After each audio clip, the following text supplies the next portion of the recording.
아무리 사이가 좋아도 절대 말해서는 안 되는 8가지가 있으니 이는 반드시 비밀로 해야 합니다. 고인의 가르침에 따르면 가족이나 친구, 부모님이라도 절대 누구에게도 말해서는 안 됩니다.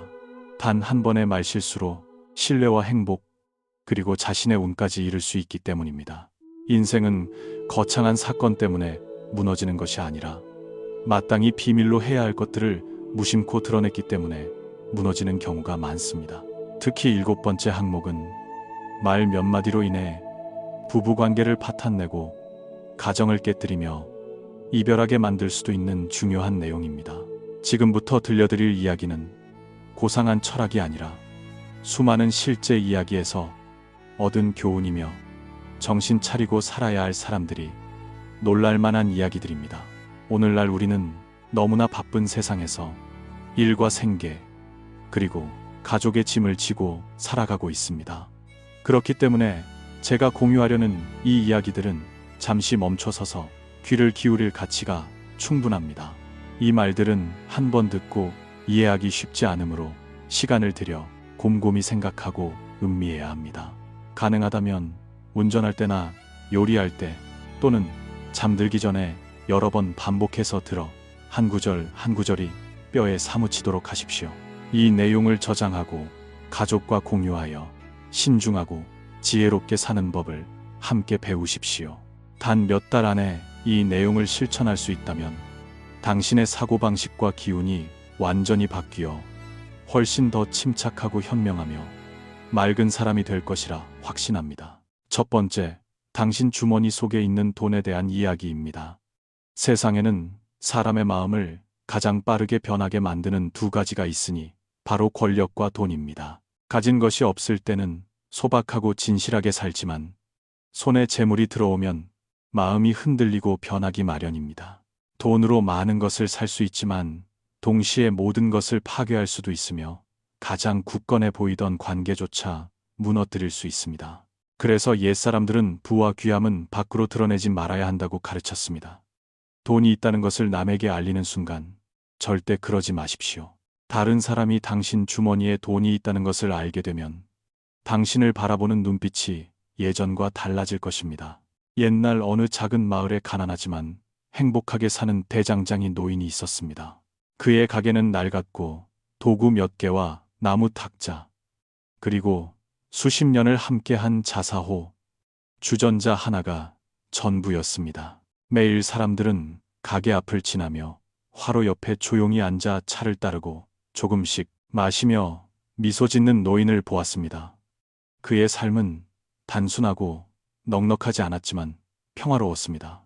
그러던 어느 날 골동품 상인이 들렀다가 노인의 자사오 주전자를 보고 눈이 휘둥그레졌습니다. 자세히 살펴본 상인은 그것이 청나라 시대의 희귀한 보물이라며 1,900만 원을 주고 사겠다고 했습니다.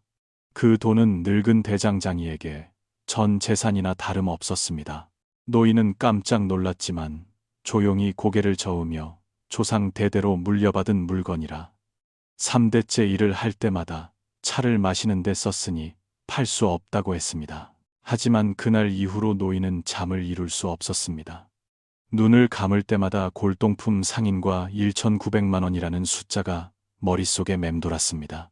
전에는 주전자를 평범한 물건으로만 여겼으나 이제는 보물처럼 보였습니다.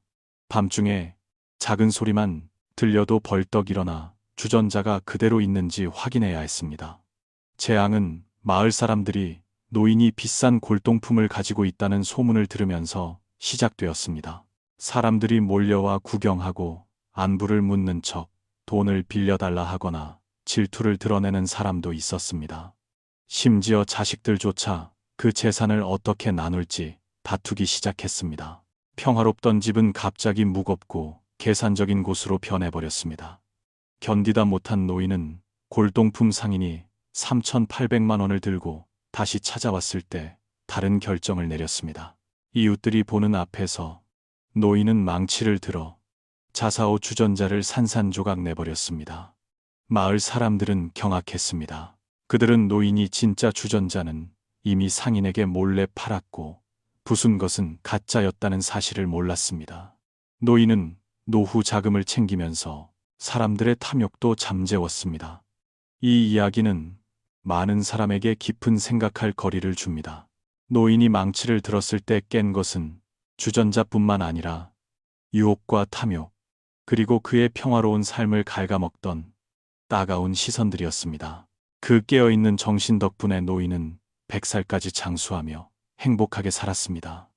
옛말에 돈은 몸 밖의 물건이라 잘 쓰면 하인이 되지만 잘못 지키면 주인이 된다고 했습니다. 당신 주머니에 얼마가 있는지 남에게 알리면 그들에게 당신을 판단할 권리와 탐욕을 부추길 기회를 주는 셈입니다. 사람의 마음은 본래 변하기 쉽습니다. 돈이 있으면 복이 있는 사람이지만 돈을 잃으면 불쌍한 사람이 됩니다.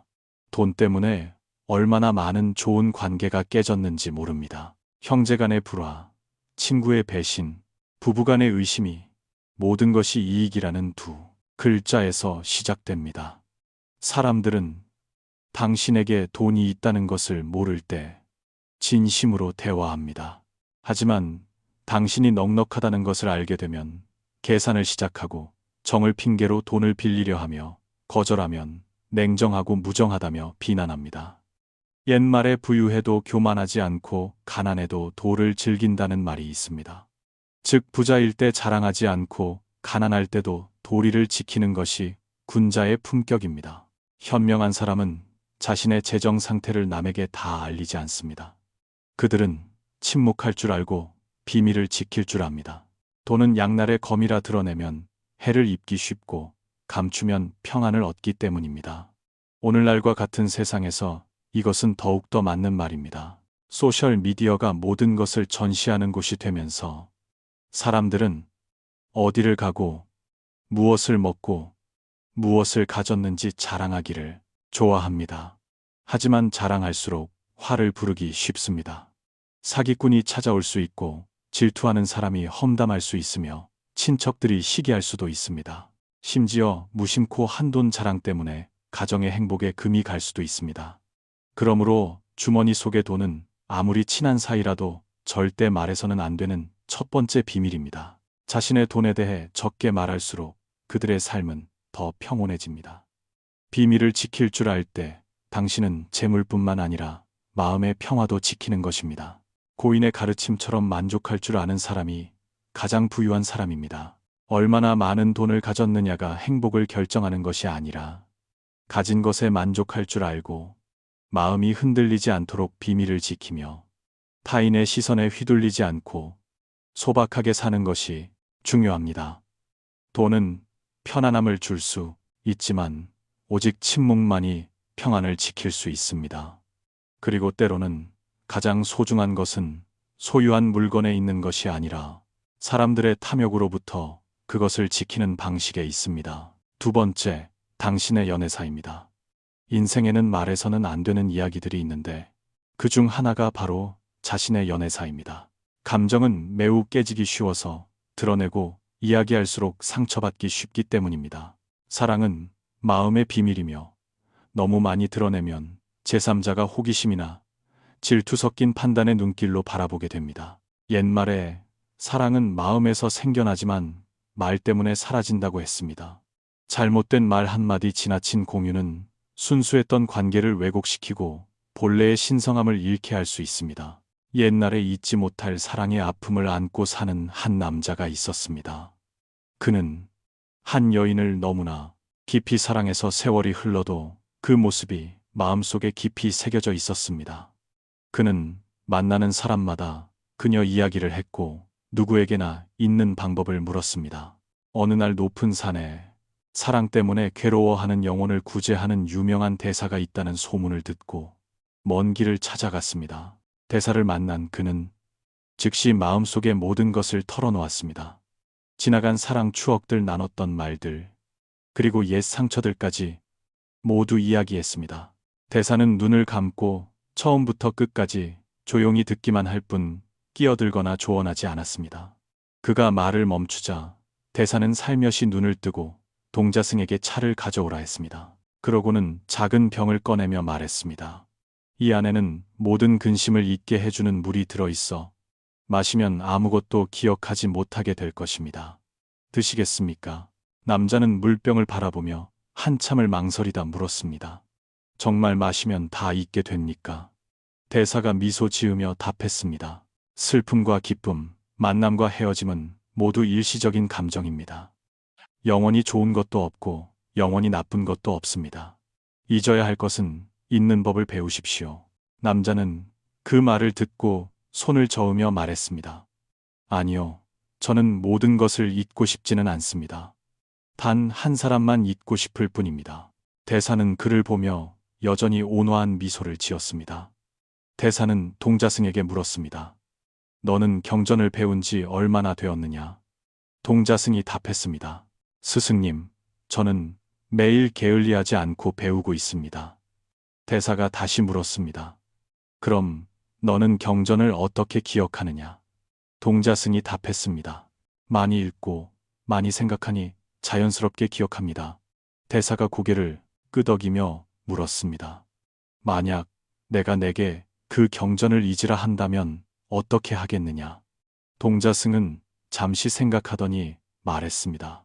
많이 읽고 많이 생각해서 기억했다면 잊고 싶을 때는 읽지 않고 생각하지 않으면 될 것 같습니다. 이때 대사가 남자에게 몸을 돌려 말했습니다. 당신은 만나는 사람마다 이야기하고 묻고 심지어 나에게도 계속 말하고 있습니다. 그러니 어떻게 잊을 수 있겠습니까? 이 어린 동자승도 생각을 멈추고 기억을 멈추면 잊는다는 것을 아는데 당신은 여전히 그 형상을 마음에 붙잡고 있으니 어떻게 놓을 수 있겠습니까? 남자는 침묵했습니다. 그는 깨달았습니다. 지난 몇 년 동안 그가 붙잡고 있었던 것은 그 여인이 아니라 사랑받고 관심받으며 행복했던 순간에 자기 자신이었습니다. 그가 그리워한 것은 그 사람이 아니라 사랑에 빠져 있던 자신의 모습이었습니다. 감정은 억지로 되는 것이 아니라 인연이 있는 사람은 오고 인연이 다한 사람은 떠나는 법입니다. 아무리 노력해도 이미 과거에 속한 사람을 붙잡을 수는 없습니다. 장자는 인생은 꿈과 같고 정은 이슬과 같다고 했습니다. 삶은 꿈 같고 사랑은 아침 이슬 같아서 꽉 쥐려 할수록 사라집니다.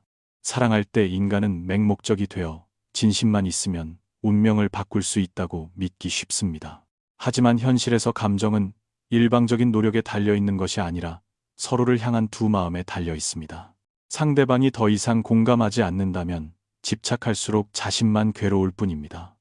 놓아주는 것은 망각이 아니라 멈출 때가 되었음을 받아들이는 것입니다. 자신의 연애사를 남에게 말하는 것은 가장 사적인 영혼의 세계에 남을 드리는 것과 같습니다.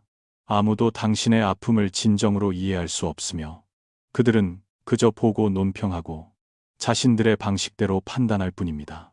때로는 진심 어린 조언처럼 들리는 말이 오히려 당신을 더 혼란스럽게 만듭니다.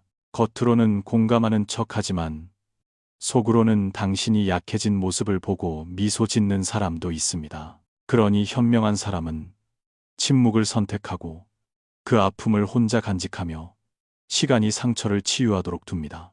사랑은 승부를 가리는 게임이 아니라 성장을 위한 여정입니다. 인연이 다했다면 이유를 찾으려 애쓰지 말고 누구도 원망하지 마십시오.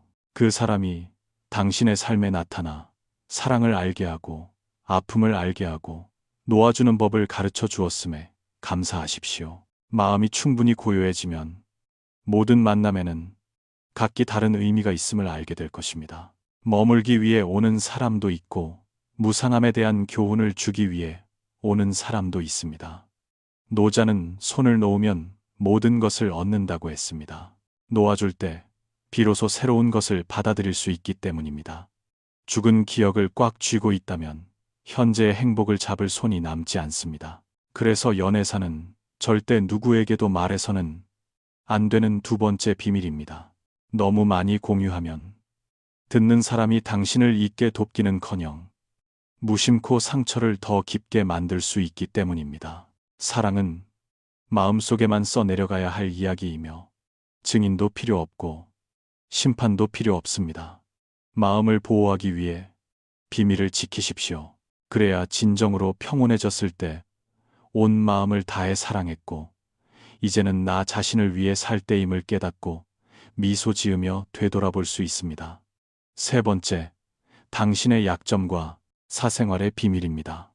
절대 누구에게도 말해서는 안 되는 8가지 중 특별히 중요한 것이 있으니 바로 자신의 약점과 사생활의 비밀을 절대 누설하지 말라는 것입니다.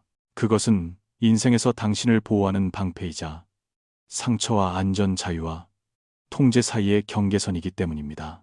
타인에게 내밀한 세계로 들어오는 열쇠를 직접 건네주는 순간 당신은 위험과 배신의 문도 함께 여는 것입니다. 옛날에 고슴도치와 까마귀 이야기가 있었습니다. 어느 날 까마귀가 반짝이는 갑옷을 입은 고슴도치를 보고 칭찬했습니다. 자네 갑옷은 정말 멋지군, 참 부러워. 고슴도치는 그 말을 듣고 기분이 좋아져 비밀을 지키지 못하고 대답했습니다. 자네에게만 말해주는 건데 절대 다른 데 가서 말하면 안 되네. 사실 내 갑옷에도 약점이 있어. 몸을 웅크리면 배 쪽에 작은 빈틈이 생기는데 누가 그곳에 입김을 불어넣으면 간지러워서 몸을 펴야만 한다네. 까마귀는 눈을 동그랗게 뜨고 고개를 끄덕이며 비밀을 지키겠다고 굳게 약속했습니다. 하지만 어느 날 까마귀가 여우에게 잡혔습니다. 잡아먹히기 직전 죽음이 두려웠던 까마귀는 목숨을 건지기 위해 고슴도치의 비밀을 여우에게 말해버렸습니다. 그리고 당연하게도 여우는 그 정보를 이용해 고슴도치를 공격했습니다. 순식간에 방심하고 뱉은 말 한마디 때문에 고슴도치는 생명을 잃었습니다. 단순해 보이는 이 이야기는 인간사의 본질을 매우 명확하게 보여줍니다. 아주 사소한 것이라도 지나치게 공유하면 타인에게 당신의 감정과 약점을 통제할 권한을 주는 것입니다. 이익이나 위험 앞에서 모든 사람이 의리를 지키는 것은 아닙니다. 오늘은 친구지만 내일은 작은 이익 때문에 남이 될 수도 있습니다. 옛말에 남을 아는 것은 지혜고 자신을 아는 것은 명철함이라 했습니다. 자신을 깊이 아는 사람은 무엇을 숨겨야 하고 무엇을 드러내야 할지 압니다. 자신을 알수록 모든 사람이 믿을 만한 것은 아니며 모든 일을 말해서는 안 된다는 것을 알게 됩니다. 일과 삶에서 많은 사람이 공감을 얻고 싶어 자신의 사생활 실패, 두려움 등을 털어놓습니다. 처음에는 듣는 사람이 관심을 보이는 것 같습니다. 하지만 이해관계가 충돌할 때 바로 그 점들이 그들을 공격하는 무기가 됩니다. 누군가 말하기를 약점을 공유한다고 해서 더 강해지는 것이 아니라 다른 사람이 당신에게 상처 입히는 방법을 더 쉽게 알게 할 뿐이라고 했습니다. 실제로 조직에서 호감을 얻기 위해 자신을 낮추는 것은 때로 역효과를 낳습니다. 자주 자신의 결점에 대해 말하면 다른 사람들은 무의식적으로 당신을 낮게 평가합니다. 그들은 당신이 낮은 위치에 있을 만하고 능력이 부족하며 큰일을 맡기기에 믿음직스럽지 않다고 단정 지을 것입니다. 심리학에서는 이를 깨진 유리창 효과라고 합니다. 깨진 창문을 수리하지 않으면 머지않아 집 전체가 망가진다는 것입니다. 자신의 나약함을 다른 사람에게 보이고 제때 수습하지 않으면 사람들은 당신에게 상처 주는 것을 점차 당연하게 여기게 됩니다. 존중은 조금씩 사라지고 결국 당신은 타인의 눈에 가치 없는 사람으로 비치게 됩니다. 오늘날 사회에서 많은 사람이 솔직함과 무방비를 혼동합니다. 두려움과 실패를 포함해 모든 것을 말하는 것이 신뢰를 쌓는데 도움이 된다고 생각합니다. 하지만 진정한 신뢰는 자신을 드러내는 것에서 오는 것이 아니라 시간과 행동에서 옵니다. 굳건한 관계는 너무 많은 비밀을 알 필요가 없으며 당신이 믿을 수 있는 사람이라는 것만 알면 됩니다. 또 다른 이야기로 전쟁터에서 한 병사가 장군에게 말했습니다. 200m 전방에 저격수가 한 명 있는데 사격 실력이 형편없어서 한 번도 명중시킨 적이 없습니다. 장군이 물었습니다.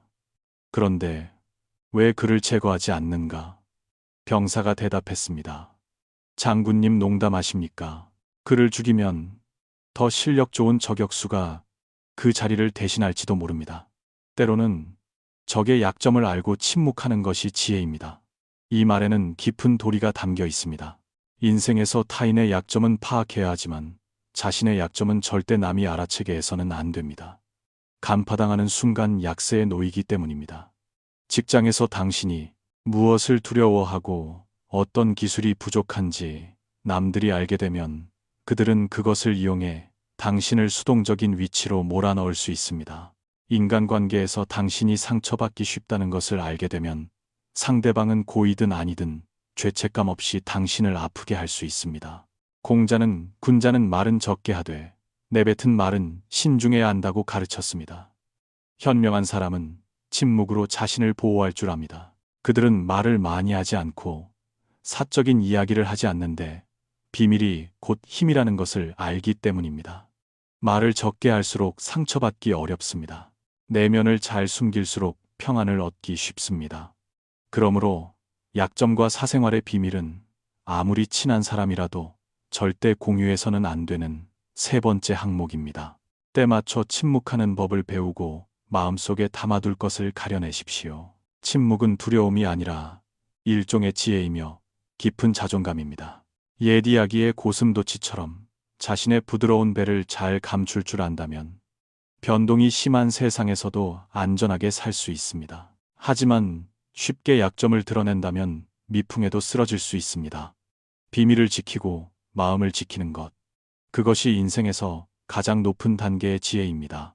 네 번째, 과거의 실수들입니다. 과거에 속한 일은 일단 지나갔으면 그대로 잠들게 두어야 합니다. 계속 들추어내면 상처받는 사람은 다름 아닌 바로 자신이기 때문입니다. 옛말의 인생은 무상하고 만사는 인연에 따른다고 했습니다. 사람의 인생은 예측할 수 없이 변하며 어떤 일은 아무리 후회해도 되돌릴 수 없다는 뜻입니다. 과거를 놓아주는 법을 배우는 것은 지혜이며 지난 잘못에 얽매여 괴로워하는 것은 보이지 않는 고통의 끈으로 자신을 묶는 것일 뿐입니다. 옛날에 과거 시험을 보러 서울로 올라온 선비가 있었습니다. 그는 열심히 공부했고 재능이 뛰어났으며 기대에 부풀어 있었습니다. 하지만 누군가의 모함으로 시험에 떨어지고 말았습니다. 그 일로 인해 어린 시절부터 사랑했던 여인마저 등을 돌리고 떠났습니다. 공명과 사랑이 모두 깨지자 선비는 살 이유를 잃은 듯 했습니다. 매일 술로 슬픔을 달래며 취기 속에 인생을 흘려보냈습니다. 어느 날 그는 한 고승을 만났습니다. 초췌한 모습과 흐릿한 눈빛을 본 고승이 물었습니다. 어찌하여 그토록 괴로워하느냐? 선비는 목이 메어 모든 사연을 털어놓고 고통에서 벗어날 방법을 물었습니다. 고승은 긴 말 대신 3일 동안 나를 따르라고만 했습니다. 3일 동안 고승은 그에게 밥은 주지 않고 물만 주었습니다. 매일 아침 장작을 패고 말에게 먹이를 주어야 했으며 밤에는 마구간에서 춥고 고요하게 잠을 잤습니다. 사흘째 되던 날 선비는 기진맥진하여 길바닥에 주저앉아 울음을 터뜨렸습니다. 그는 말했습니다. 저는 정말 어리석었습니다. 지난 몇 년 동안 저 자신을 이렇게 괴롭히고 있는 줄도 몰랐습니다. 고승은 그를 보며 부드럽게 말했습니다. 예전에도 그러지 않았느냐. 남이 상처를 주었는데 오히려 네가 너 자신을 벌하고 있구나. 그들이 잘못했는데 네가 짊어지고 있다. 그러니 그 고통은 누가 가져온 것이냐? 그들이냐? 아니면 너 자신이냐? 그 말은 마른 하늘에 날벼락처럼 들렸습니다. 선비는 깨달음을 얻고 그 후로 마음을 닦으며 더 이상 과거를 원망하지 않았습니다.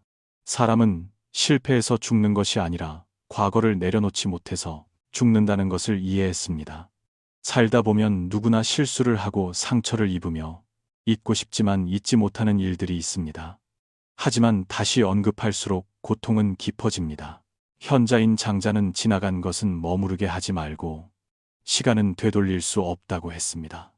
이미 지난 일은 붙잡지 말고 흘러간 시간은 되돌릴 수 없다는 뜻입니다.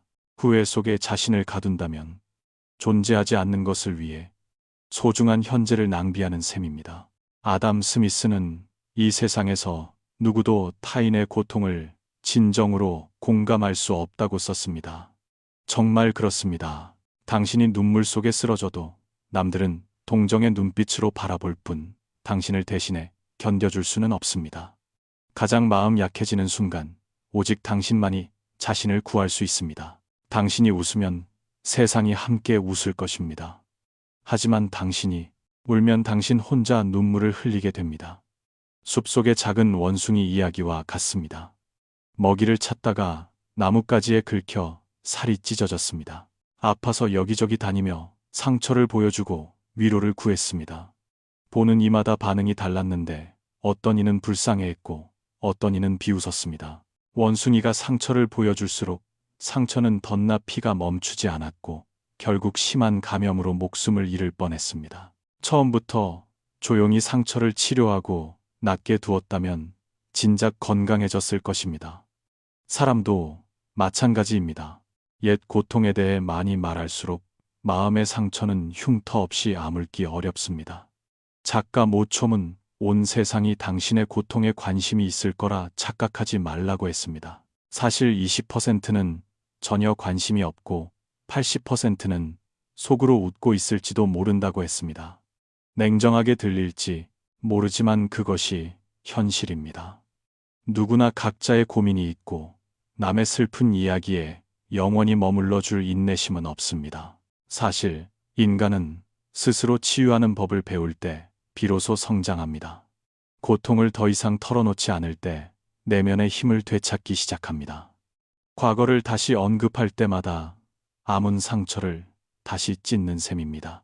남들에게 슬픈 이야기를 들려주는 대신 자신에게 교훈을 들려주십시오. 공자는 군자는 앞을 보고 옛 일에 얽매이지 않는다고 가르쳤습니다. 현명한 사람은 과거를 족쇄로 만들지 않고 나아갈 발판으로 삼습니다. 실패, 상실, 배신이 모든 것은 인생이라는 책의 짧은 한 장일 뿐입니다. 중요한 것은 그 페이지를 덮고 새로운 장을 써 내려갈 용기가 있느냐는 것입니다. 살다 보면 과거를 쉽게 드러내며 공감을 바라는 사람들이 있습니다. 하지만 그들이 얻는 것은 때로 동정이거나 더 나쁘게는 이용당하는 것입니다. 당신이 얼마나 약했는지 잘 아는 사람이 종종 당신을 가장 아프게 할 수 있는 사람이기도 합니다. 어디를 찌르면 아픈지 정확히 알기 때문입니다. 그러므로 과거의 실수는 절대 누구에게도 말해서는 안 되는 네 번째 비밀입니다. 옛 기억이 심장을 찌르는 칼이 되게 하지 마십시오. 과거를 상처가 아닌 교훈으로 간직하십시오. 지나간 일을 돌아보지 않을 때 비로소 마음이 앞을 향하고 자유롭고 평온하며 초연하게 살 수 있습니다. 옛말을 기억하십시오. 멈출 줄 아는 것이 지혜이고 잊을 줄 아는 것이 평안입니다. 잊는다는 것은 지우는 것이 아니라 내려놓는 것입니다. 진정으로 과거를 내려놓으면 수년 동안 짊어졌던 짐을 벗어던진 듯 인생이 훨씬 가벼워짐을 느낄 것입니다. 그리고 그것이 바로 자유롭고 현명하며 지혜로운 삶을 사는 첫걸음입니다. 다섯 번째, 운명에 대한 원망입니다. 인생에서 사소해 보이지만 인간의 의지를 은밀하게 파괴하는 습관이 바로 원망입니다. 환경을 탓하고 남을 탓하고 운명을 탓하기 시작하면 내 인생의 주도권을 잃게 됩니다. 옛말에 잃은 사람이 꿈이지만 이루는 것은 하늘에 달렸다고 했습니다. 하지만 하늘은 스스로 돕는 자를 돕습니다. 즉, 인간은 삶의 태도로 운명의 방향을 정할 수 있으며 운명은 포기하지 않는 자에게만 길을 열어줍니다. 옛날에 알코올 중독자 아버지와 도박에 빠진 어머니를 둔 가난한 부부가 있었습니다. 그 집에서 함께 자란 두 아들은 부모의 다툼과 술 취한 아버지, 우는 어머니를 보며 컸습니다. 하지만 두 아들의 인생은 완전히 다른 방향으로 흘러갔습니다. 형은 성공하여 이상적인 삶을 살았지만 동생은 타락하여 절도죄로 감옥에 갔습니다. 사람들이 형에게 어떻게 그렇게 성공할 수 있었는지 묻자 그는 미소 지으며 말했습니다. 그런 부모님이 계셨기 때문입니다. 제가 노력하지 않았다면 누가 우리 가족을 구했겠습니까? 하지만 동생에게 왜 실패했는지 묻자 그는 답했습니다. 부모님 때문입니다. 그들이 나를 이 지경으로 만들었습니다. 두 형제는 같은 지붕 아래, 같은 핏줄, 같은 환경이었지만 한 사람은 일어서기를 선택했고 한 사람은 원망을 선택했습니다. 이 이야기는 환경이 인생을 결정하는 것이 아니라 환경을 대하는 태도가 결정한다는 것을 보여줍니다. 같은 아픔이라도 어떤 이는 성장의 시련으로 여기고 어떤 이는 무너질 핑계로 삼습니다. 같은 사건을 두고 어떤 이는 교훈을 보고 어떤 이는 비극만 봅니다. 노자는 자연에 순응하는 자는 마음이 편안하고 역경을 원망하는 자는 평생 괴롭다고 했습니다. 하늘의 불공평함을 탓하고 기구한 팔자를 한탄할 때 우리는 더 잘 살 수 있는 시간과 에너지를 낭비하는 것입니다. 한탄은 결과를 바꾸지 못하고 마음을 약하게 만들며 정신을 지치게 할 뿐입니다. 에이브러햄 링컨은 원망하지 않는 정신의 대표적인 예입니다. 그는 실직했고 1832년 선거에서 패배했으며 1년 만에 회사가 파산했습니다. 17년 동안 막대한 빚을 갚으며 가난과 압박 속에 살았지만 단 한 번도 운명을 원망하지 않았습니다. 그는 끊임없이 다시 일어서고 도전하고 배우며 1846년 의원에 당선되었고 훗날 미국 역사상 가장 위대한 대통령이 되었습니다. 만약 링컨이 포기하고 운명을 탓했다면 세상은 그런 위대한 의지의 상징을 갖지 못했을 것입니다. 현대인은 원망의 악순환에 빠지기 쉽습니다. 일이 뜻대로 되지 않아서 불공평해서 남이 나보다 많이 가져서 한탄합니다. 하지만 진정으로 노력했는지 멈춰서 자문해보는 사람은 얼마나 될까요? 원망은 가장 하기 쉬운 일이지만 가장 쓸모없는 행동이기도 합니다. 결과를 바꾸지 못하고 영혼을 무디게 하며 믿음을 흐리게 할 뿐입니다. 누군가 아주 멋진 말을 했습니다. 어둠에 둘러싸였다고 원망하는 것보다 촛불 하나를 켜고 나아가는 것이 낫다. 원망할 때 우리는 자신의 어둠 속에 잠깁니다. 하지만 행동하기 시작하면 아무리 작은 발걸음이라도 희망의 빛이 켜집니다. 누구도 당신의 삶을 대신 살아줄 수 없고 당신 외에는 아무도 당신의 운명을 책임지지 않습니다. 인생에는 두 종류의 사람이 있습니다. 원망하는 사람과 행동하는 사람입니다. 원망하는 사람은 어디를 봐도 어려움만 보지만 행동하는 사람은 어디를 봐도 기회를 봅니다. 같은 비가 내려도 원망하는 사람은 날씨가 나쁘다고 불평하지만 행동하는 사람은 우산을 들고 나가 팝니다. 인생은 누구에게도 더 관대하지 않습니다. 이리가 다만 역경 속에서 기회를 잡을 줄 아는 사람이 불평만 하는 사람보다 항상 더 멀리 나아갈 뿐입니다. 공자는 하늘은 생명을 사랑하는 덕이 있어 스스로 구하는 자를 돕는다고 가르쳤습니다. 현명한 사람은 운명이 하늘이 정하는 것이 아니라 마음이 정하는 것임을 압니다. 마음이 강하면 모든 파도가 기회로 변합니다. 마음이 약하면 작은 조약돌 하나에도 발걸음이 멈춥니다. 옛사람들은 불평은 자신의 신발에 물을 붓는 것과 같아 걸음마다 더 무거워질 뿐이라고 했습니다. 이미 충분히 힘든 인생인데 굳이 원망의 말로 자신을 괴롭힐 필요가 있겠습니까? 원망할 시간이 있다면 배우고 행동하고 변화하는 데 쓰십시오. 운명에 대한 원망은 절대 말해서는 안 되는 8가지 중 5번째입니다. 입버릇처럼 신세 한탄을 하게 되면 자신의 긍정적인 에너지를 스스로 고갈시키는 셈입니다. 원망하는 사람은 제자리에 머물지만 역경을 받아들이는 사람은 그것을 도약판으로 삼습니다. 기억하십시오. 역풍은 연을 더 높이 날게 할 뿐입니다. 원망을 멈추면 모든 시련이 내공을 쌓을 기회임을 알게 됩니다. 그리고 언젠가 뒤돌아볼 때 과거의 고통에 감사하게 될 것입니다. 바로 그 고통이 오늘의 강인함을 만들었기 때문입니다. 장자는 흐름에 순응하는 자는 물이 온화함을 보고 흐름을 거스르는 자는 소용돌이를 본다고 썼습니다. 운명은 본래 누구도 편애하지 않습니다. 원망을 멈추고 주도적으로 살기 시작하면 인생의 흐름이 더 이상 역풍이 아니라 당신을 앞으로 나아가게 하는 바람임을 알게 될 것입니다. 6번째, 불길한 말들입니다. 옛말에 화는 입에서 나오고 복은 입으로 들어간다고 했습니다. 단순해 보이지만 언어의 힘에 대한 깊은 철학이 담긴 말입니다. 말 한마디가 사람을 살릴 수도 있지만 해칠 수도 있습니다. 농담처럼 무심코 던진 말이 때로는 자신의 인생에 불행의 씨앗을 뿌리기도 합니다. 말은 마음을 표현할 뿐만 아니라 그 사람의 운을 반영합니다.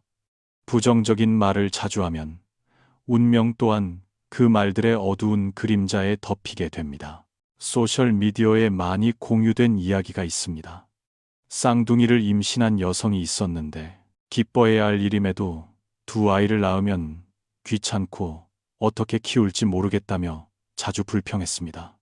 만나는 사람마다 농담 삼아 너한테 한 명 줄까라고 말하곤 했습니다. 그러다 출산일이 되었을 때 아이 중 한 명은 이미 세상을 떠난 뒤였습니다. 사람들은 우연이라고 말했지만 인과응보에 우연이란 없습니다. 부정적인 에너지가 담긴 말은 조만간 그에 상응하는 결과를 만들어냅니다. 또 다른 사람은 구급차를 타본 적이 없다고 농담했습니다. 그날 밤 그는 일산화탄소 중독으로 자신이 언급했던 바로 그 구급차에 실려가야 했습니다. 어머니가 감전사고를 당한 친구를 위해 반 친구들이 모금할 때 나를 위해서는 아무도 모금 안 해주나라고 농담했던 옛 친구의 이야기도 있습니다. 일주일 후 그의 어머니도 똑같은 사고를 당했습니다. 무해해 보이는 말들이 사실은 음의 에너지와 연결되어 비극적인 결과를 초래한 것입니다. 입만 열면 귀찮아 죽겠다고 말하던 동료는 암에 걸렸습니다. 재봉틀 바늘에 손을 찔린 젊은 청년이 반대쪽 손도 대칭으로 찔렸으면 좋겠다고 농담했습니다. 며칠도 안 돼서 반대쪽 손도 말한 그대로 다쳤습니다. 이런 일들은 사람을 소스라치게 합니다. 알고 보니 말은 입에서 나오는 것뿐만 아니라 미래를 형성하는 강력한 에너지였습니다. 옛사람들은 이를 구업입으로 짓는 업이라고 불렀습니다.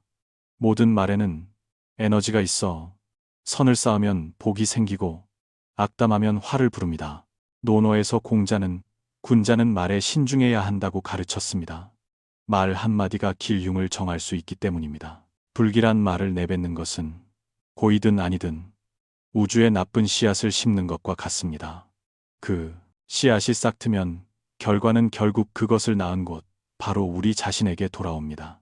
중국의 우커아이라는 유명 인플루언서가 팬들에게 구이저우에는 안 갈 거예요. 바닷속에서 잘 겁니다.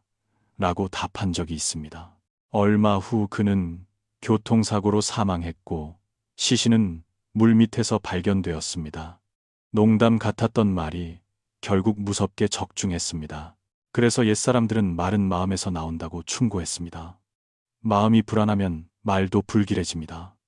말이 복되기를 원한다면 먼저 마음을 선하게 가꾸어야 합니다. 언어는 영혼을 비추는 거울입니다. 원망하고 부정적인 말을 자주 하면 삶도 그에 상응하는 일들로 가득 찰 것입니다. 선하고 부드러운 말을 하면 만사가 점차 순조로워질 것입니다. 잎이 시든 나무는 뿌리에 문제가 있는 것과 같습니다. 사람도 마찬가지입니다. 말이 추하고 메마른 것은 마음에 먼지가 가득 찼기 때문입니다. 화가 나서 남을 저주하는 사람이 있습니다. 하지만 사실 그 저주는 먼저 자신을 해칩니다. 심상학적으로 얼굴이 일그러지고 눈빛이 차가워집니다. 시간이 흐르면 내면을 비추는 외모는 더 늙고 고생스러워 보일 것입니다. 20살 전의 얼굴은 부모님이 주신 선물이지만 20살 이후의 얼굴은 우리가 살고 말하는 방식의 결과입니다. 선하고 좋은 말을 하는 사람은 대개 온화하고 맑은 인상을 가집니다. 반면 불평하고 저주하는 사람은 억세고 원한에 찬 얼굴을 하게 됩니다. 옛 가르침의 말을 지킬 줄 알면 화와 복이 자연히 그에 따른다고 했습니다. 좋은 말을 할 줄 아는 사람은 자신에게 행복의 씨앗을 심는 것입니다. 선한 말은 불행을 해소하고 고통을 달래며 타인에게 긍정적인 에너지를 줍니다. 평안을 비는 인사, 진심, 어린 감사 한마디가 때로는 듣는 이의 기분을 바꾸고 동시에 말하는 이의 운을 밝혀줍니다. 민간에 좋은 말은 잘 안 맞고 나쁜 말은 잘 맞는다는 속담이 있습니다. 하늘이 불공평해서가 아니라 나쁜 말이 우리 마음속에서 쉽게 반복되어 부정적인 에너지가 점점 커지기 때문입니다. 그러니 입을 재앙을 만드는 도구로 쓰지 마십시오. 아름다운 말을 하고 남을 축복하면 자신에게 복이 돌아올 것입니다.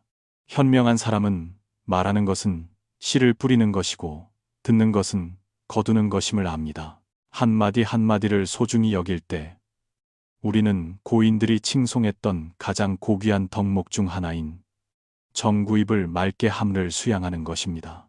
우리의 말이 따뜻한 봄바람처럼 여름날의 시원한 물처럼 듣는 이를 편안하게 하고 우리 자신도 그 선한 에너지에 감싸이게 하십시오. 오늘부터 평온한 말을 연습하십시오. 슬플 때는 한탄 대신 침묵하십시오. 화날 때는 저주 대신 깊은 숨을 쉬십시오. 실망스러울 때는 감사할 좋은 일을 찾으십시오. 내뱉는 모든 말이 당신의 운명을 써내려가고 있습니다. 입을 맑게 하고 마음을 선하게 하는 것이야말로 자신의 인생과 주변 사람들을 위해 복을 지키는 길입니다. 7번째, 성공의 기쁨입니다. 성숙해질수록 절실하게 깨닫는 진리가 하나 있습니다. 누구나 당신의 행복을 기뻐하는 것은 아니라는 사실입니다. 성공을 엉뚱한 사람과 나누면 기쁨이 되는 것이 아니라 시기와 질투의 씨앗이 됩니다. 옛말에 재능은 드러내지 말고 복은 말하지 말라고 했습니다. 재능은 과시해서는 안 되고 복은 발설해서는 안 된다는 뜻입니다. 당신의 빛이 너무 강렬하게 비치면 당신을 돋보이게 할 뿐만 아니라 어둠 속에 있는 사람들의 눈을 부시게 하기 때문입니다. 예전에 직설적인 화법과 솔직한 성격으로 지역에서 유명한 사장이 있었습니다. 그는 남을 해치려는 의도는 없었지만 무심코 던진 말들이 많은 사람을 불편하게 했습니다. 훗날 그는 도시에 큰 저택을 샀지만 이번에는 인터넷에 올리지도 않았고 축하 파티도 열지 않았습니다. 누군가 묻자 그는 웃으며 하룻밤 사이에 철이 들었다고 말했습니다. 3년 전 마을 잔치에서 그는 술에 취해 1년에 2,700만 원 정도 버는 건 별일 아니라고 자랑했습니다. 반년 후 누군가 그의 양어장에 독을 풀어 막대한 손해를 입었습니다.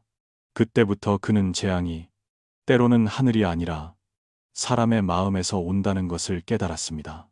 가장 잔인한 것은 가난이나 질병이 아니라 남이 나보다 잘 사는 꼴. 특히 전에 무시했던 사람이 잘 되는 것을 볼 때 느끼는 질투입니다. 옛말에 인생에서 공을 드러내는 것을 가장 꺼리고 부귀를 자랑하지 말라고 했습니다. 복은 드러낼수록 사라지기 쉽고 재물은 말할수록 잃기 쉽기 때문입니다. 작가 두양은 행복을 자랑하지 말고 성취를 자랑하지 말고 성공도 자랑하지 말라는 의미심장한 말을 했습니다. 햇볕에 내놓은 것은 머지않아 시들기 마련이고 마음에 간직한 것만이 오래갑니다. 오늘날 사람들은 맛있는 식사, 호화로운 여행, 새집 좋은 차, 멋진 연인 등 모든 것을 인터넷에 공유하기 좋아합니다. 하지만 당신이 행복을 자랑할 때 누군가는 조용히 비교하고 질투하고 심지어 원망하고 있다는 것을 아는 사람은 드뭅니다. 사람은 낯선 사람을 축복하기는 쉬워도 아는 사람의 성공을 견디기는 어렵습니다. 거지는 백만장자를 질투하지 않지만 다른 거지가 자신보다 돈이 많으면 불편해합니다. 그것이 인간의 이기적인 본능입니다. 히가시노 게이고의 소설 아기에는 어린 시절 친구 2명의 이야기가 나옵니다. 한 명은 훗날 유명한 작가가 되었고 다른 한 명은 불우한 삶을 살았습니다. 성공한 친구가 옛 친구를 도우려 했을 때 고마워하기는커녕 상대방의 마음속에는 증오가 싹 텄습니다. 결국 그는 내가 꿈꾸던 삶을 네가 살고 있다는 것을 견딜 수 없다는 이유만으로 친구를 살해합니다. 이것이 바로 우정, 감사, 그리고 인간성마저 죽이는 질투의 잔인한 진실입니다. 현명한 사람은 가장 큰 기쁨이 세상의 인정을 받는 것이 아니라 자신이 잘 살고 있음을 스스로 아는 데 있음을 이해합니다. 옛말에 지혜로운 사람은 재주를 숨기고 어리석은 사람은 재주를 뽐낸다고 했습니다. 높은 경지에 있는 사람은 겸손할 줄 알고 성과를 감출 줄 압니다. 진정한 행복은 타인의 시선이 아니라 마음의 평안임을 알기 때문입니다. 반면 경험이 부족한 사람은 마음의 빈 곳을 채우기 위해 인정받고 싶어 과시를 좋아합니다. 사실 주변 사람 대부분은 당신의 성공을 진심으로 바라지 않습니다. 그들은 당신이 잘 되기를 바라지만 자신보다 잘 되기는 원하지 않습니다. 당신이 앞서가는 순간, 고의가 아니더라도 당신은 그들의 실패를 비추는 거울이 됩니다. 그때 시기와 질투가 불붙고 비꼬는 말, 헛소문 또는 따가운 눈초리 등 다양한 형태로 표출됩니다. 따라서 기쁨을 숨기는 것은 두려움이 아니라 자신의 평화를 지키는 방법입니다.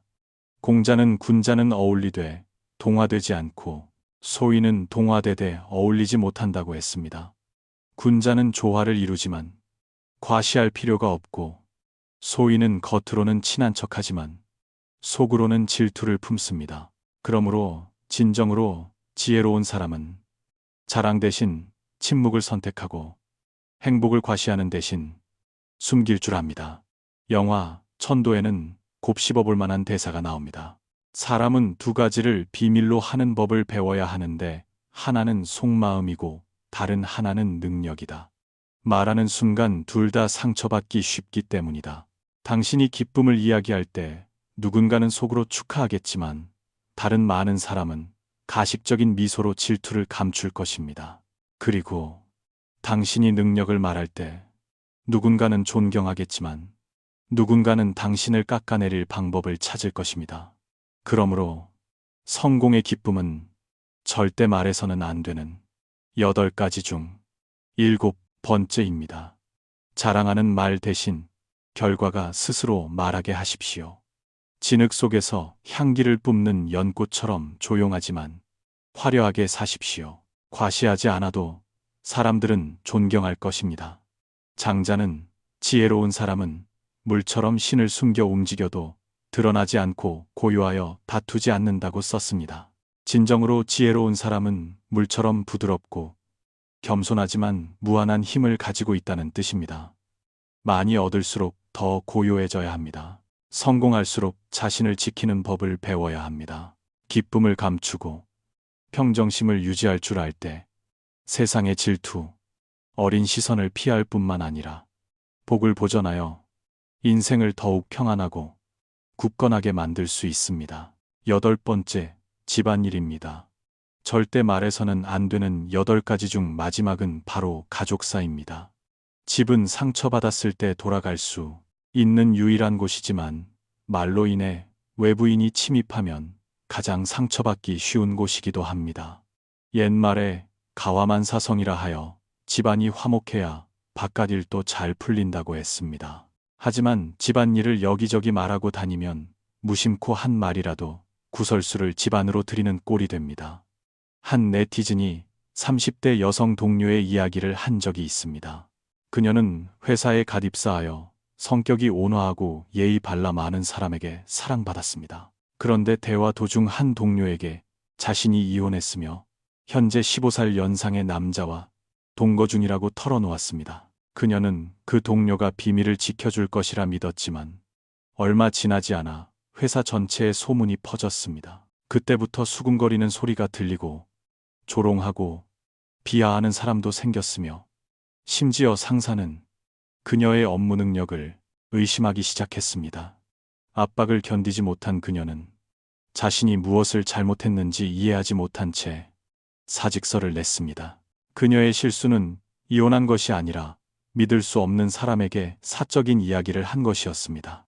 직장이든 사회든 항상 친절한 척하며 요즘 어떻게 지내냐, 무슨 슬픈 일 있느냐며 관심을 보이는 사람들이 있습니다. 하지만 그 질문 뒤에는 때로 연민이 아니라 호기심과 남들에게 떠들 이야깃거리를 찾으려는 욕망이 숨어 있습니다. 당신이 솔직하게 말하면 그들은 그 이야기를 여기저기 퍼뜨리고 살을 붙여 결국 당신의 명예는 당신의 입 때문에 상처를 입게 됩니다. 성숙한 사람은 집안일을 함부로 말하지 않는다는 중요한 사실을 배워야 합니다. 옛말에 어느 집이나 말 못할 사정은 있다고 했습니다. 아무리 행복한 가정이라도 불화가 있고 아무리 사랑하는 부부라도 다툴 때가 있습니다. 하지만 집안의 흉은 절대 밖으로 내보내서는 안 됩니다. 듣는 사람은 공감하는 척할 수 있지만 뒤에서는 안주 거리로 삼을 수 있기 때문입니다. 나쁜 소문이 퍼지면 아무도 시비곡직에는 관심이 없습니다. 그저 심심풀이로 그 이야기를 반복해서 말하기를 좋아할 뿐입니다. 좋은 평판은 멀리 가기 어렵지만 악명은 천리를 갑니다. 무심코 한 말이 가족 전체의 명예를 훼손할 수 있습니다. 근거 없는 소문 때문에 얼마나 많은 사람이 고통받았습니까? 그 시작은 바로 비밀로 해야 할 사생활을 지키지 못한 데서 비롯되었습니다. 세상 사람들은 남의 불행을 듣기 좋아하지 진심으로 돕고 싶어 하는 사람은 드뭅니다. 그러므로 현명한 사람은 침묵을 선택하고 가장 가까운 사람과만 공유하거나 가족 내부에서 해결책을 찾습니다. 공자는 군자는 집안일을 비밀로 한다고 가르쳤습니다. 화목함은 복의 근원입니다. 가정은 조화를 이루는 곳이지 심판받는 곳이 아닙니다.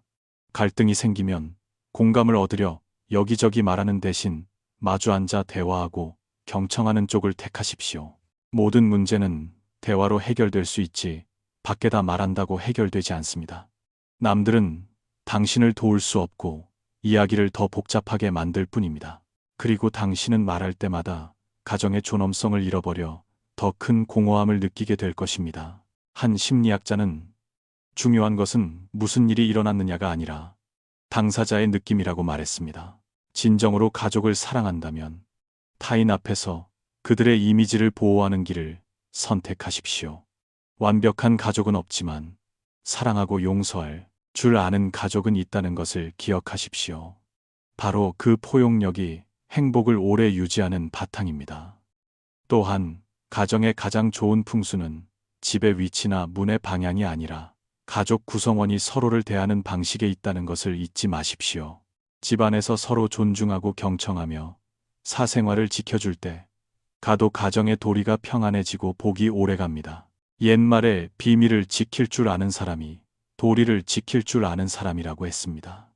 사생활을 지킬 때 우리는 가족 구성원 간의 도리와 신뢰도 지키는 것입니다. 모든 것을 말할 필요는 없습니다. 말할수록 상처가 깊어지는 일들이 있기 때문입니다. 마지막으로 기억하십시오. 가족은 당신이 실패하든 상처받든 당신을 받아줄 준비가 된 세상 유일한 곳입니다. 그곳을 평온하게 지키십시오. 생각 없는 말로 밖에서 폭풍을 몰고 오지 마십시오. 집안일을 지킬 줄 알 때 가족을 보호할 뿐만 아니라 자신의 마음속 평안도 지킬 수 있습니다. 경청할 줄 알고 사랑할 줄 알며 때 맞춰 침묵할 줄 아는 가정이야말로 인생에서 얻을 수 있는 가장 큰 복이기 때문입니다. 압박 속에서 침착함 유지하기. 압박 속에서 침착함을 유지하는 것은 삶에 대한 무관심이나 냉담함이 아니라 지혜이자 자신을 다스릴 줄 아는 사람의 모습입니다. 주변의 모든 것이 요동치고 세상이 인간의 인내심을 시험하려 할 때 침착함은 어두운 폭풍우 속에서 켜진 작은 등불과 같습니다. 요란하거나 화려하지 않지만 길을 비추기에 충분하며 진정한 힘은 남을 정복하는 것이 아니라 자신을 정복하는 데 있다는 것을 일깨워줍니다. 공자는 군자는 산처럼 고요하여 비바람에도 흔들리지 않는다고 했습니다. 이 말에는 삶의 도리에 대한 정수가 담겨 있습니다. 사람이 평정심을 유지하면 삶의 감정 파도에 휩쓸리지 않기 때문입니다. 침착함을 유지한다는 것은 회피하거나 참기 위해 침묵하는 것이 아니라 이성과 감정 내면과 외면 사이를 조율하는 것입니다. 침착함은 모든 현명한 행동의 뿌리입니다. 침착할 줄 아는 사람은 남들이 보지 못하는 것을 봅니다. 감정이 이성을 흐리지 않을 때 정신이 맑아져 더 올바르게 행동할 수 있습니다. 훌륭한 리더는 결정을 빨리 내리는 사람이 아니라 혼란 속에서도 침착하게 올바른 결정을 내리는 사람입니다. 장자는 지혜로운 사람은 물길을 거스르지 않고 순리대로 넘을 방법을 찾는다고 썼습니다. 침착함은 통제할 수 없는 것에 저항하지 않고 순응하는 능력입니다. 어려움에 직면했을 때 두려움에 발버둥치는 대신 침착한 사람은 관찰하고 수용하며 현실에 맞춰 행동을 조정합니다. 그것이 바로 고요함의 지혜입니다. 많은 사람이 침착함을 나약함으로 오해하지만 사실 그것은 굳건한 내공의 표현입니다. 침착한 사람은 가장 치열한 순간에도 자신의 말과 행동 결정을 통제할 수 있습니다. 그들은 감정에 이끌려 다니지 않고 감정을 도구로 삼아 자신을 이해합니다. 마음이 편안하고 지혜가 밝으면 말은 절제되고 행동은 올바르게 됩니다. 인간은 투쟁 도피라는 생존 본능을 가지고 태어납니다. 위험을 만나면 뇌는 즉시 경고 신호를 보내 아드레날린을 분비하여 심장을 빨리 뛰게 하고 호흡을 가쁘게 하며 몸을 반응할 준비 상태로 만듭니다. 하지만 맹수가 없는 현대 사회에서도 심리적 압박을 받을 때 이 기제는 여전히 작동합니다. 비난의 말 오해 또는 거리의 경적 소리만으로도 우리는 긴장합니다. 뇌는 우리가 진짜 위험에 처했다고 착각하여 과잉 반응합니다. 또한 기대감도 인간이 쉽게 평정심을 잃게 만드는 큰 원인입니다. 상사, 가족, 친구 등 모든 사람을 만족시키려 할 때 뜻대로 되지 않는 일이 하나만 있어도 우리는 즉시 실망하고 분노하며 기대가 클수록 상처받기 쉽습니다. 노자는 바라지 않으면 마음이 편안해진다고 했습니다. 기대를 낮추고 내 몫을 잘하는 데 집중하는 법을 배우면 마음이 자연스럽게 가벼워집니다. 또 다른 원인은 통제하려는 습관입니다. 사람들은 모든 일이 뜻대로 되기를 바라지만 삶은 본래 무상합니다. 일이 계획에서 벗어나면 많은 사람이 평정심을 잃고 화를 내며 남 탓을 합니다. 그들은 타인의 행동을 통제할 수 없고 오직 자신의 반응만 통제할 수 있다는 사실을 잊습니다. 도를 깨우친 사람은 자연스러운 흐름이 이끌도록 적절한 때에 손을 놓을 줄 아는 사람입니다. 장자가 말했듯 자연에 순응하는 사람은 도의 흐름과 함께 사는 사람입니다. 평정심은 타고난 능력이 아니라 매일 의식적으로 훈련한 결과입니다. 침착함에 이르려면 자신을 관찰하는 것부터 시작해야 합니다. 첫째, 호흡을 훈련하십시오. 호흡은 몸과 마음을 잇는 다리입니다. 마음이 어지러우면 호흡이 가빠집니다. 마음이 편안하면 호흡이 가볍습니다. 그러므로 호흡을 조절하는 것이 평정심을 되찾는 첫걸음입니다. 4, 7, 8 호흡법은 효과적인 방법입니다. 4초간 깊게 들이마시고 7초간 멈추고 8초간 내쉬십시오. 느린 호흡은 뇌에 안전 신호를 보냅니다. 투쟁 도피 반응의 고리를 끊고 우리를 다시 고요한 상태로 돌려놓습니다. 긴장될 때마다 몇 번의 올바른 호흡만으로도 자제력을 되찾을 수 있습니다. 둘째, 침묵을 실천하십시오. 침묵은 힘입니다. 비판받거나 오해받을 때 서둘러 반응하지 마십시오. 몇 초간의 침묵은 마음이 감정을 처리할 시간을 줍니다. 그 짧은 멈춤이 수많은 후회를 막을 수 있습니다. 옛사람들은 고요함은 올바른 행동의 스승이라고 했습니다. 마음이 고요하지 않을 때 모든 말은 날카로운 칼이 되기 쉽기 때문입니다. 셋째, 감정을 관찰하십시오. 감정을 제3자처럼 바라보는 연습을 하십시오. 화나거나 걱정되거나 두려울 때 스스로 물어보십시오. 나는 무엇을 느끼고 있는가? 왜 그런가? 감정에 이름을 붙이면 우리는 그것과 분리됩니다. 감정은 구름처럼 왔다가 가지만 마음이라는 하늘은 그대로 있습니다. 감정을 관찰할 줄 아는 사람은 감정에 지배당하지 않습니다. 넷째, 기대를 낮추고 수용을 늘리십시오.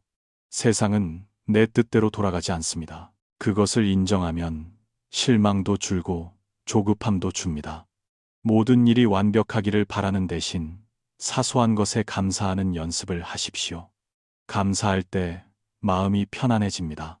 노자가 말했듯 만족을 알면 부유하고 멈출 줄 알면 평안합니다. 평정심이 습관이 되도록 실천하십시오. 1. 당신이 평정심을 잃게 만드는 원인을 파악하십시오. 사람마다 화를 돋우는 고유의 발화점이 있습니다. 최근 통제력을 잃었던 상황 3가지를 적고 이유를 분석해 보십시오. 사건 때문에 화가 났습니까? 아니면 기대가 충족되지 않아서입니까? 원인을 명확히 보면 압박은 사실 외부가 아니라 내부에서 온다는 것을 알게 됩니다. 일시 정지 전략을 적용하십시오. 감정이 격해질 때 말하거나 행동하기 전에 최소 3초간 멈추십시오. 이것을 마음의 리셋 버튼으로 여기십시오. 한 번의 깊은 호흡이 관계를 구할 수 있고 1초의 침묵이 실수를 막을 수 있습니다. 3. 매일 아침 규칙적인 호흡을 실천하십시오. 몇 분간의 느린 호흡으로 하루를 시작하십시오. 이것은 단순한 운동이 아니라 마음을 훈련하는 방법입니다. 호흡이 편안하면 마음이 편안합니다. 마음이 편안하면 인생이 자연스럽게 풀립니다. 4. 가만히 앉아 마음을 관찰하십시오. 매일 최소 10분은 조용히 앉아 있으십시오. 눈을 감고 호흡에 집중하며 모든 생각이 판단 없이 지나가게 두십시오. 처음에는 마음이 어지러울 것입니다. 하지만 점차 고요한 호수처럼 마음이 평화로워짐을 느낄 것입니다. 맹자는 마음을 기르는 사람은 나무를 키우는 사람처럼 매일 물을 주는 인내심이 있어야 한다고 했습니다. 5. 감정을 글로 적는 연습을 하십시오. 갈등이 생기면 당신의 관점, 상대방의 관점, 그리고 객관적인 제3자의 관점 등 3가지 시각을 적어보십시오. 문제를 다각도로 보면 누구도 완전히 옳거나 그르지 않으며 인식의 차이일 뿐임을 이해하게 됩니다. 그러면 포용하기 쉬워지고 자연스럽게 침착해집니다. 반응을 1분만 미루십시오. 앞으로 7일간 목표를 세우십시오. 짜증나는 일을 만날 때마다 반응을 최소 1분만 미루십시오. 물을 마시거나 방을 나가거나 단순히 머릿속으로 천천히 숫자를 세십시오.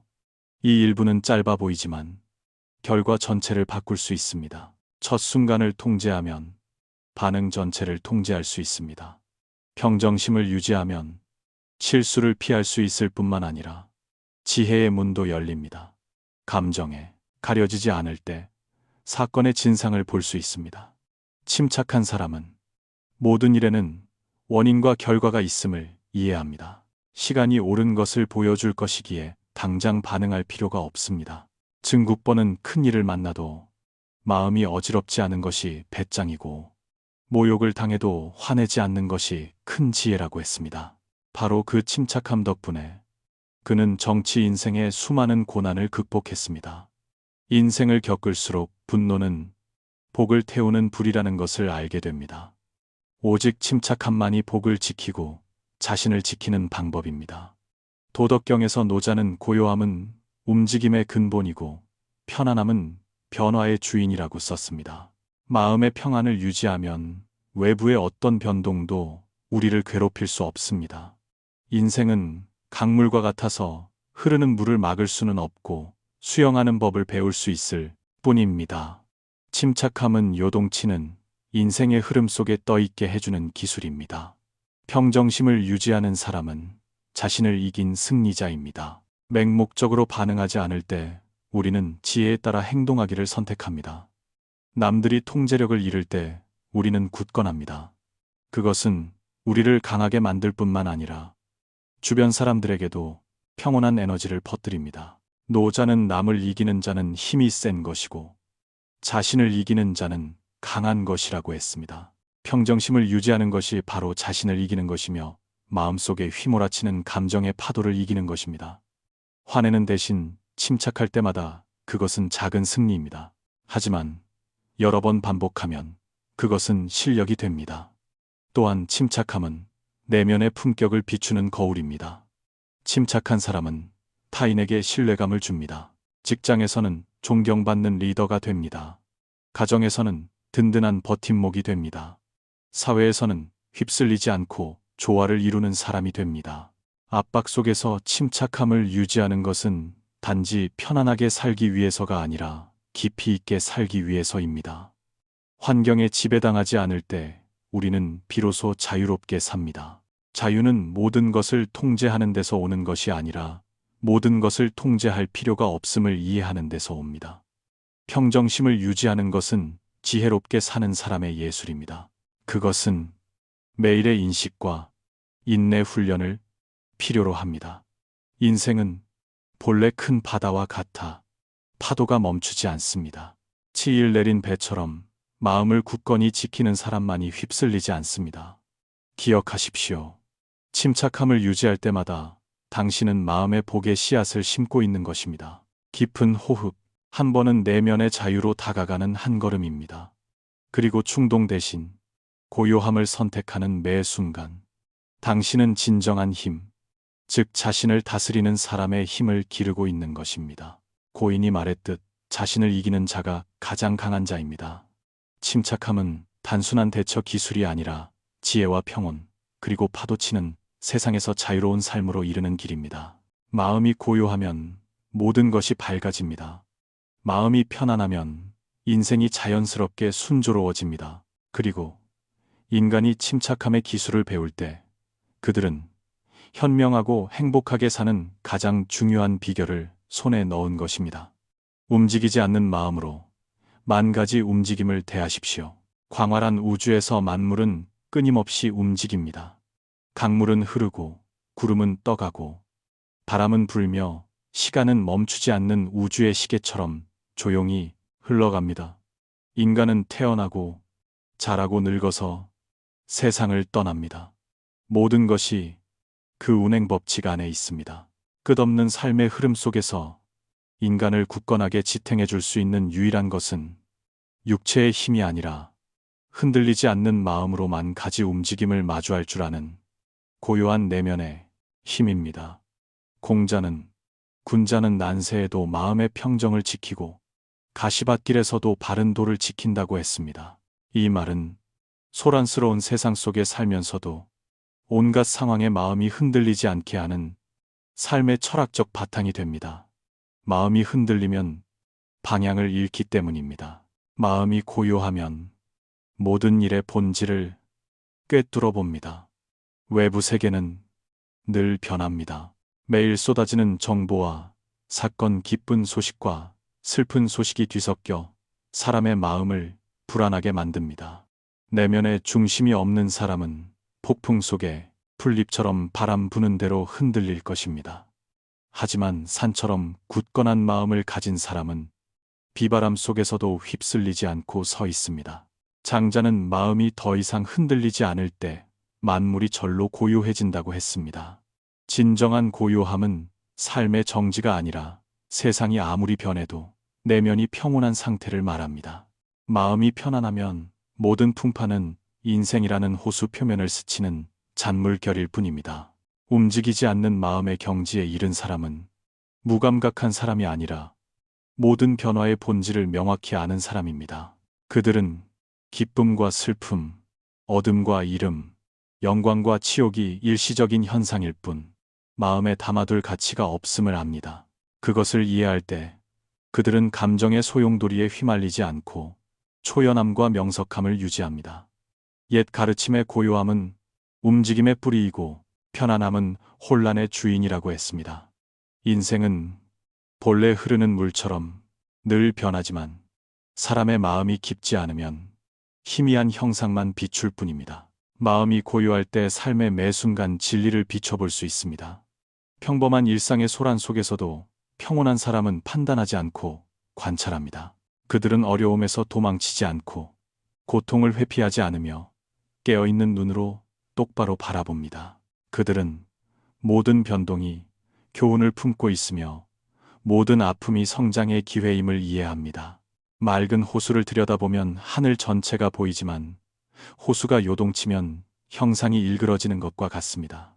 마찬가지로 사람의 마음이 망상, 질투, 두려움에 가려지면 사물의 본질을 명확히 볼 수 없습니다. 마음이 고요함으로 씻겨질 때 지혜가 드러납니다. 행동으로 세상을 뒤흔들 수도 있겠지만 오직 마음이 고요한 사람만이 말없이도 사람의 마음을 변화시킬 수 있습니다. 그들의 평온함은 퍼져나가는 에너지여서 타인이 스스로를 비춰보게 만듭니다. 분노 속에서 평정심을 지키는 사람이 가장 강한 사람입니다. 공격하는 사람을 마주했을 때 그들은 대꾸할 필요가 없습니다. 불은 불로 끌 수 없음을 알기 때문입니다. 그들의 고요함이야말로 증오의 불길을 끄는 시원한 물입니다. 옛사람들은 자신을 이기는 자야말로 가장 강한 자라고 했습니다. 남을 이기는 것은 일시적일 뿐입니다. 분노를 이기고 두려움을 이기고 탐욕을 이기는 것, 그것이 진정한 승리입니다. 평온한 사람은 칭찬에 동요하지 않고 비난에도 무너지지 않습니다. 칭찬과 비난, 성공과 실패, 어둠과 이름은 모두 인생이라는 빙산의 일각일 뿐임을 알기 때문입니다. 물에 잠긴 부부는 바로 그러한 변고를 대하는 우리의 태도와 배짱입니다. 많은 사람이 고요함을 무관심, 냉담함 또는 포기로 착각합니다. 하지만 고인들이 말한 고요함은 세상을 피하는 것이 아니라 세상의 흐름 속에 서 있으면서도 휩쓸리지 않는 것입니다. 고요한 사람은 해야 할 일을 알고 나아갈 때와 물러설 때를 알며 감정에 이끌리지 않도록 마음을 지킬 줄 압니다. 그들은 물이 그릇에 적응하듯 모든 상황과 조화를 이루며 삽니다. 물은 부드러울 수도, 단단할 수도, 흐를 수도, 고요할 수도 있습니다. 하지만 어떤 형태든 물은 투명하고 유연한 본래의 성질을 유지합니다. 이와 같이 마음이 고요한 사람은 경직되거나 보수적이지 않고 유연하게 삶을 마주할 수 있습니다. 순자는 자신을 제어할 줄 아는 사람이 천하를 명확히 안다고 했습니다. 고요함은 인간이 감정을 주관하고 행동을 조절하며 외부에 지배당하지 않도록 돕습니다. 그것이 바로 지혜의 뿌리입니다. 마음은 거울과 같아서 먼지가 쌓이면 형상이 흐릿해집니다. 거울을 깨끗이 닦으면 만물이 명확하게 비칩니다. 마음이 고요한 사람은 감정에 지배당하지 않기에 그들의 지혜는 거울처럼 밝습니다. 그들은 사물을 편향되지 않고 전체적으로 봅니다. 살면서 많은 사람이 실패하는 이유는 능력이 부족해서가 아니라 깊이 생각할 고요함이 부족해서입니다. 화가 나는 순간 남에게 상처 주는 말을 합니다. 서두르는 순간 잘못된 결정을 내립니다. 그때 멈춰서서 깊게 숨쉬고 고요한 마음으로 돌아간다면 모든 것이 명확해질 것입니다. 옛 가르침에 고요할 줄 알아야 정해지고 정해져야 밝아지며 밝아져야 편안해진다고 했습니다. 이 세 단계가 바로 지혜의 길입니다. 편안해지려면 명석해야 합니다. 명석해지려면 마음을 정할 줄 알아야 합니다. 장자는 진정으로 자유로운 사람은 마음이 외물에 지배당하지 않는 사람이라고 썼습니다. 마음이 움직이지 않을 때 인간은 명예와 이익에 얽매이지 않고 득실에 휘둘리지 않으며 스쳐가는 감정에 끌려다니지 않는 내면의 자유에 도달합니다. 재산, 명성, 지위까지 다 잃어도 마음이 평안하다면 그는 여전히 자유로운 사람입니다. 반대로 천하를 가졌어도 마음이 늘 불안하고 두렵다면 그는 여전히 보이지 않는 감옥에 갇힌 죄수입니다. 진정한 자유는 어디를 가고 무엇을 하느냐에 있는 것이 아니라 어떤 상황에서도 평온함을 유지할 수 있느냐에 있습니다. 외부 환경이 더 이상 기분을 결정하지 않고 세상의 흐름에 휩쓸리지 않을 때 당신은 진정으로 자기 자신의 주인이 된 것입니다. 우주의 모든 만물은 생겨나고 머물고 변하고 사라지는 때가 있습니다. 꽃은 피고 지며 달은 차고 기울고 물은 차오르고 빠집니다. 평온한 사람은 영원한 것은 없음을 이해하기에 억지로 구하지 않습니다. 그들은 받아들이고 자연에 순응할 줄 압니다. 노자는 자연에 순응하는 것이 도에 순응하는 것이라고 했습니다. 도에 순응하는 사람은 인연에 따라 모든 것이 오고 감을 이해하기에 더 이상 고통에 얽매이지 않습니다. 받아들일 줄 알 때 우리는 저항하지 않고 삶의 흐름과 하나가 됩니다. 영혼의 부드러움과 유연함은 인간이 역경을 극복하게 하는 힘입니다. 어려움을 만나면 부러지지 않고 몸을 굽혀 적응합니다. 상실을 만나면 절망하지 않고 어둠 속에서 빛을 찾습니다. 인생은 파도가 멈추지 않습니다. 누구나 힘든 시기, 상실, 심지어 극심한 고통을 겪게 됩니다. 하지만 폭풍이 몰아칠 때야말로 평온함이 빛을 발합니다. 폭풍 속에서 평정심을 지키는 사람이 운명의 주인이 됩니다. 평온한 사람은 변동을 두려워하지 않습니다. 변동이 세상의 이치임을 알기 때문입니다. 상실은 그들을 무너뜨리지 못하고 성장의 교훈이 됩니다. 성공은 그들을 교만하게 하지 않고 감사하고 나누는 기회가 됩니다. 움직이지 않는 마음을 유지하면 모든 것에 의미가 있음을 알게 됩니다. 모든 역경은 훈련의 기회입니다. 모든 비판은 자신을 돌아볼 기회입니다. 모든 기쁨은 소중히 여길 선물입니다. 마음이 고요한 사람은 어둠 속의 등불과 같습니다. 그들은 말이 많지 않고 과시하지 않지만 그들의 빛은 타인을 따뜻하게 합니다. 소음으로 가득 찬 세상에서 그들은 지친 영혼들의 피난처입니다. 평온함은 자신을 보호할 뿐만 아니라 긍정적인 에너지를 주변으로 퍼뜨립니다. 남들이 화낼 때 그들은 침착함으로 답합니다. 남들이 당황할 때 그들은 안도감을 전합니다.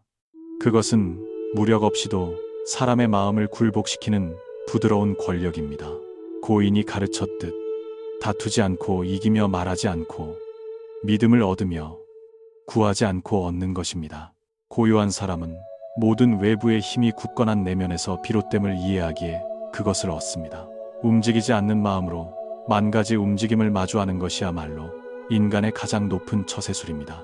그것은 고통을 극복하게 할 뿐만 아니라 지혜와 자비, 그리고 진정한 자유의 문을 열어줍니다. 세상 속에 살면서도 마음이 맑은 물과 같다면 그는 천지의 돌을 깨우친 사람입니다. 마음이 움직이지 않을 때 우리는 더 이상 두려움, 질투, 야망에 지배당하지 않습니다. 그때 우리는 우주와 조화롭게 살며 호흡마다 평화를 느끼고 평온함이 곧 힘이며 침묵이 곧 지혜이고 초연함이 곧 자유임을 이해하게 됩니다. 장자는 도에 순응하며 사는 사람은 풍파 속에서도 무풍지대에 있는 것처럼 평안하다고 했습니다.